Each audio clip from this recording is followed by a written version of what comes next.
why exercises are so important to your art making practice, to, you know, creating, all of that, okay? So I am only going to, for this particular exercise, which is a monochromatic exercise, I'm only going to be using two colors, you guys. I'm going to be using my titanium white, and I'm going to be using Payne's gray.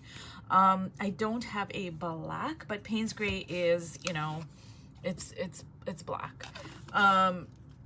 I mean, I probably do have a black, but I don't know where it is. So I'm not going to be using my cashew. I love my cashew chalk paint, but it is a very warm color. It's got a very yellowy undertone. And for this particular exercise, I'm just sticking to titanium white and Payne's gray. Or black. You can use lamp black. I mean, there's so many different blacks, right? Anyways, I am going to be dividing this into two here, and I don't even think I did a good job in terms of dividing it equally here. So let me just fold it over. And so I have a bigger pad that I am going to be using as well, working outside. And one of the things Connie talks about in her reset class is the reason why working really large is so important is because you can throw your whole body behind your movements. Like you can really, you know, like get your, you know, get your arm moving, get your like, you know, make big like marks. And I'm gonna move outside for a few different reasons, one of which is I can like work freely, you know, like over here I'm like, oh my god, my desk is shrinking, I have no space. So outside, one of the great reasons that I love working outside, there are many reasons, but one of them is I've got so much space and I can really kind of like use my body, right? And Connie talks about that in her reset class. So I'm gonna try to position this, you guys, so that, you know, the video is gonna catch this, okay? So what I'm gonna do is let me just put my paints down here, okay? So I'm just gonna put a big glob of titanium white, and then I have my Payne's gray there. And while I do my sketch here, I'm gonna be talking about, I'm not gonna be talking about the monochromatic part.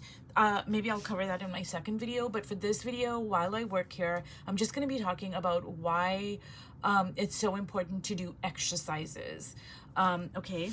And I do have some notes that I pinned up by the window here, so hopefully I can work and I can, you know, like just kind of get on track, you know, not like ramble on incessantly. So the very first thing is number one, it builds artistic muscle memory, okay? So when you repeat exercises, it strengthens your ability to control your tools, to make marks, to understand your materials, and to develop confidence through practice. So if I do, you know, an exercise, right, and I repeat it like 10 times, okay, then of course I'm gonna develop skills, I'm gonna develop tools, I'm gonna develop ways of doing things because I'm repeating things so much, right? Like, so if I do 50 of these monochromatic exercises, I'm gonna learn a ton, okay, without probably even knowing when I'm doing it, right? But when I go to paint in another, you know, journal, another spread, whatever, I'm going to take those lessons with me, okay?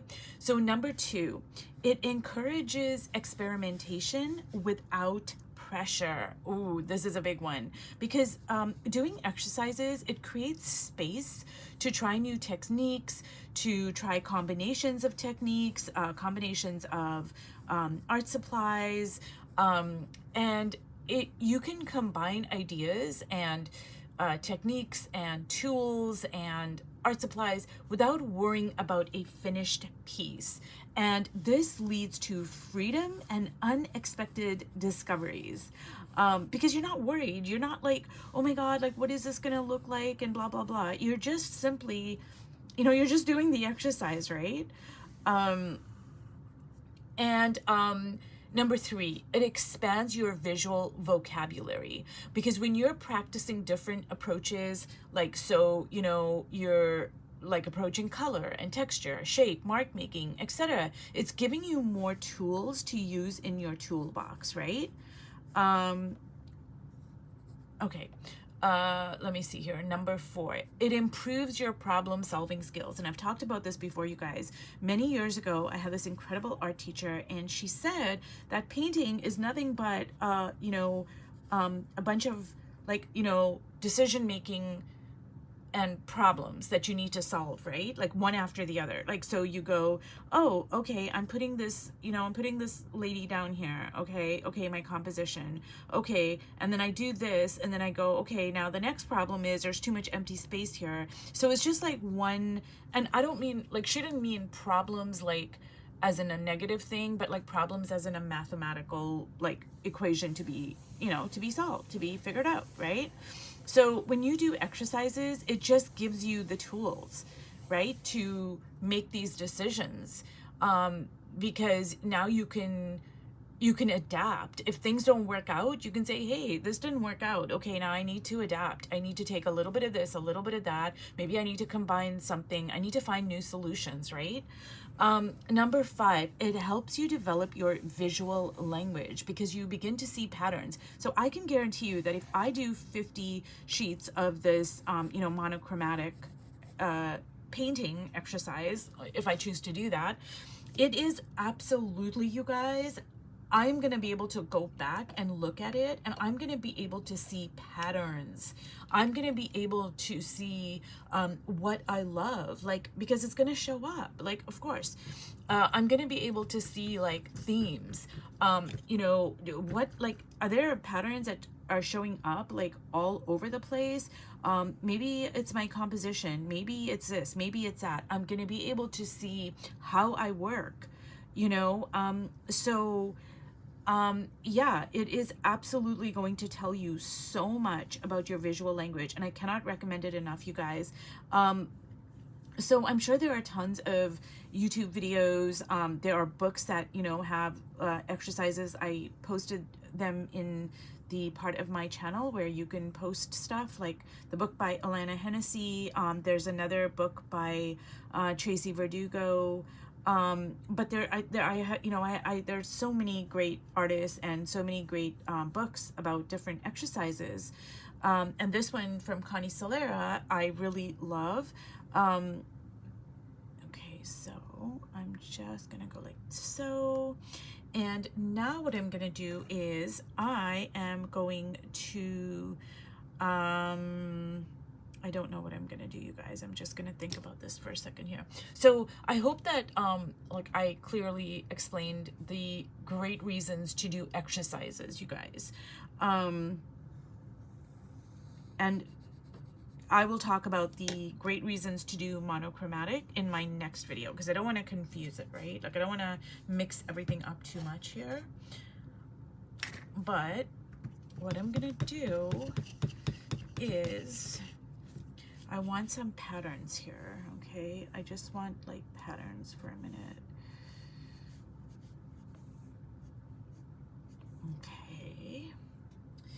And now I am gonna start adding a little bit of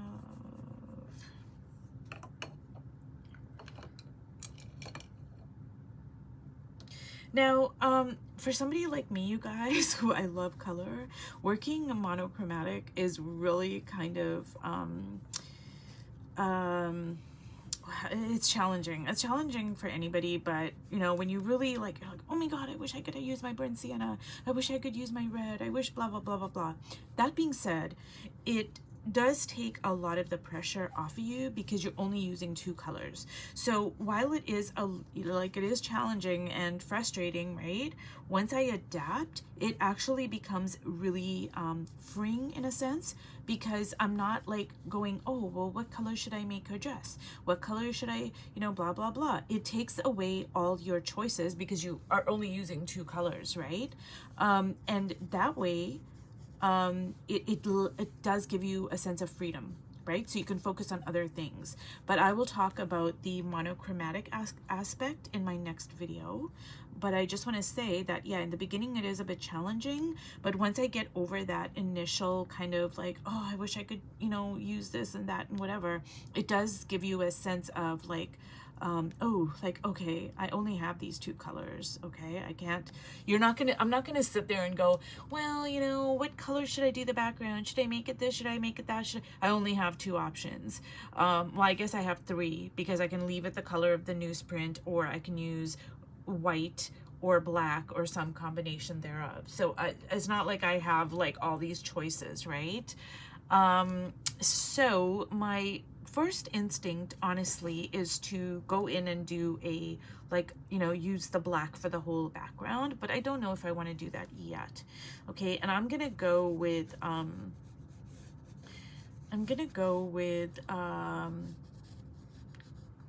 of a, because I've been taking Connie's class, I took her class, and I'm also have this Painting the Feminine, which I'm starting over from scratch, and it's like Christmas, you guys, honestly.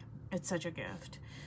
I am going for like a very abstracted, like, it's not, I don't know, abstracted, but it's not like, it's kind of like, you know, fantasy kind of anything goes type of situation, right? And what I am going to do is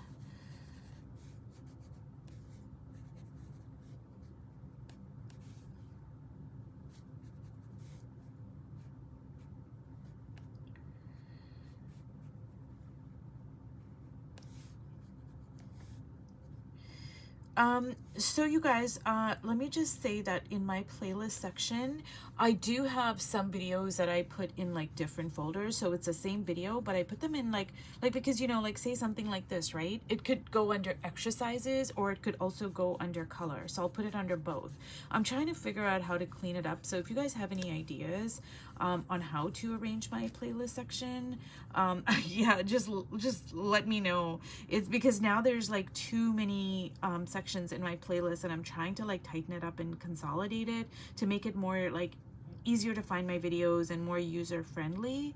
Yeah, I just don't know, you guys. There's like too many sections now. It's like, ugh. The whole objective of making a playlist section is so that, you know, there aren't that many files. And it makes things like all kind of, you know, in one place so you can find them easier. So I'm just trying to figure out how to tighten it up. Yeah, but there's so many things, you guys, like, you know, when you start a YouTube channel, there are things to figure out. But if you guys are thinking about starting a YouTube channel, my only advice is just begin.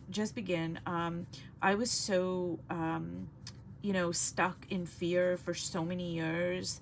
And you just have to begin, because you're not going to know all the things that you need to know before you begin, right? Like, you're just going to have to learn as you go.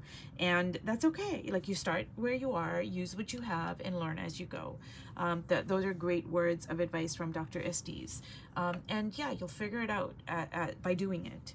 And I just wish I would have started my YouTube channel sooner, but you know, it happens when it's supposed to happen too. So I kind of keep that in mind, right? And I'm just gonna work on this part here, and then, so there's gonna be a part 2 to this, you guys, I think. Yeah, there's gonna be, I was thinking I could do it all in one, but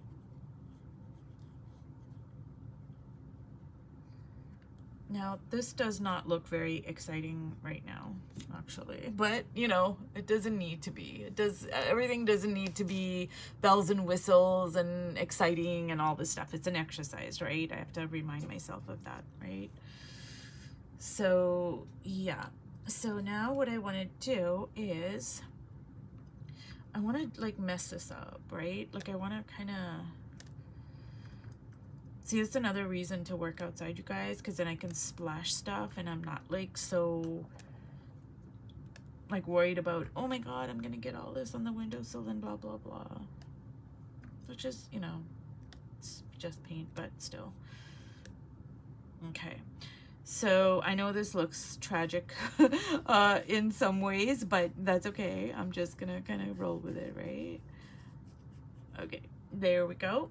So I'm gonna leave this, you guys, and just, you know, come back to it. So I hope that you guys see the importance of doing exercises. This is just an exercise. It's a monochromatic exercise. That being said, there are tons of other exercises, and you can, you know, pull them up on YouTube. You do not have to do this particular one. But if you've watched all the way to the end, thank you so much, and I will see you in my next video. Bye.